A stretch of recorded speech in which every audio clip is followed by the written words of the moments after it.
کیا واقعی میں اسلام صرف 1400 سال پرانا ہے؟ کیا دنیا کے باقی ریلیجن اسلام سے زیادہ پرانے ہیں؟ اگر ہاں تو پھر پوری دنیا تک اسلام پھیلا کیسے؟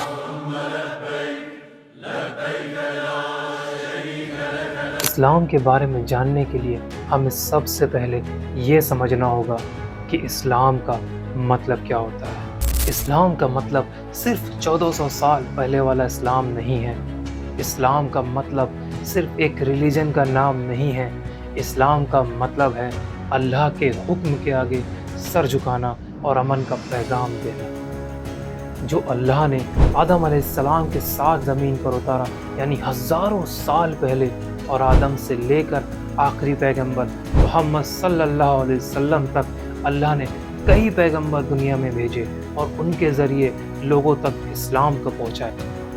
یعنی اب یہ کلیئر ہے کہ اسلام صرف 1400 سال پرانا نہیں ہے۔ آدم سے لے کر عیسیٰ علیہ السلام تک دنیا میں بہت سے پیغمبر آئے اور سب نے لوگوں کو ایک ہی دعوت دی، ایک اللہ کی طرف لوٹنے کی دعوت۔ عیسیٰ علیہ السلام کے بعد ان کے حواریوں یعنی جسٹ لائک صحابیز، انہوں نے کچھ وقت تک اصل دین کو بچائے رکھا، لیکن بعد میں عیسیٰ علیہ السلام کے لوگوں نے دین میں تبدیلیاں کی، شرک کو شامل کیا، انجیل یعنی بائبل میں بدلاؤ کیے۔ جہاں دین کا مطلب اللہ کا حکم ماننا تھا، وہاں ان کے لوگوں نے عیسیٰ علیہ السلام کو ہی اللہ کا بیٹا کہنا شروع کر دیا۔ یعنی اسلام کا اصل عقیدہ دھیرے دھیرے ختم ہونے لگا۔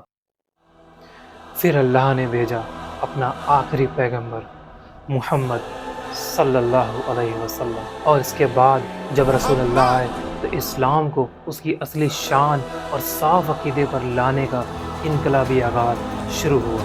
مکہ کے ظلم، کفر اور اندھیروں کے بیچ ایک چھوٹی سی جماعت بنی، لگ بھگ 40 لوگوں کی۔ پھر لوگوں کا اسلام سے جڑنے کا سلسلہ شروع ہو گیا، اور پھر کچھ ہی سالوں میں مدینہ اسلام کا ایک روشن مرکز بن گیا، اور پھر یہاں سے اسلام عرب کے کونے کونے تک جا پہنچا۔ اور پھر اس کے بعد ابو بکر رضی اللہ عنہ کے دور میں اسلام نے پورے عرب کو ایک جھنڈے کے نیچے جوڑ دیا، جس میں آج کا سعودی عرب، عمان، یمن، UAE، قطر، بحرین اور کویت جیسے ملک آتے ہیں۔ اور پھر اس کے بعد عمر رضی اللہ عنہ کے دور میں وہ ہوا جو دنیا نے کبھی سوچا ہی نہیں تھا۔